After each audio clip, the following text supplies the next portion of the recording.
SCLC TV. I'm your host, Maynard Eaton, and of course I'm joined by our President and CEO, Dr. Charles Steele Jr. Dr. Steele, this morning on First Take on ESPN, the name SCLC comes up out of the mouth of one of the commentators. They're talking about the $89 million that the NFL is going to pay players as a result of the Colin Kaepernick dispute, and they've given $89 million to social causes. I hope our name comes up when they start doling out that money. You're absolutely correct. You're precisely correct when you say that our name came up. Matter of fact, I was watching the program, and one of the commentators, without calling folks' name, it's not important, but one of the commentators on that program, First Take, said that SCLC, one of the organizations known for activism and community work and that type of thing. So our name popped up. Now, but the point being is that no one has gotten in touch with us in terms of conflict reconciliation, and that's what we do. We're the best in all over the world.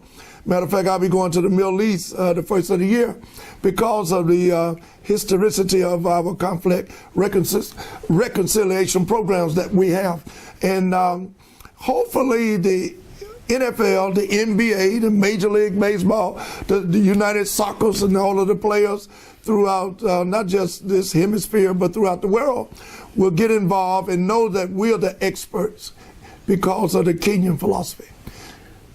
Isn't it interesting that $89 million flowing out of Colin Kaepernick taking a knee and being disbanded from football, but now seemingly this money is going to two players to handle it? Well, that's the perception. Yeah. But to say that that's official, I have not gotten a word on that.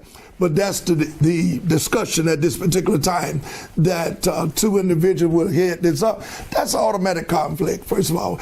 Secondly, that's not what they do. That's not what they do. Play football. Right? I don't try to play no NFL, Lord forbid. But, you know, I did try to play high school. But for me, that's just like me going and say, hey, let me quarterback your team next Sunday. You coming in on our turf that we got a history around the world of doing and save the world. Because of Mikhail Gorbachev knocking that wall down. The Berlin Wall came down because of SCLC and Dr. King.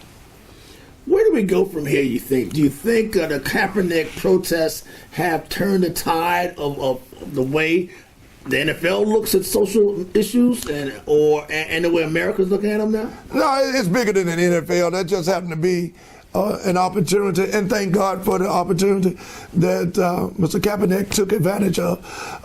But the point being, this is a problem all over the world, man. You know, I just told you I'm going to the Middle East.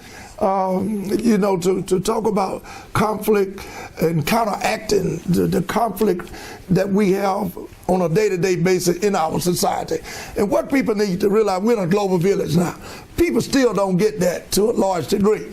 You can't just be concerned about your school, your neighborhood, your church, and your grocery store, and your TV on Sunday and the weekend, and then go to work on Monday. You have to be concerned about the global village. And the global village is saying, SCLC, conflict, reconciliation, please come and save the world. Because we don't realize we're funding programs from this country that ultimately come back in a violent way to affect all of us. And that's why we are here. Not just to knock down the Berlin Wall, but knock down the institutional racism and classism. See, Dr. King fought racism just like he fought classism. Classism is just as bad as racism. Let's get to work. Ladies and gentlemen, Dr. Charles Steele Jr. I'm Maynard Eaton. You've been listening to SCLC TV. See you next week.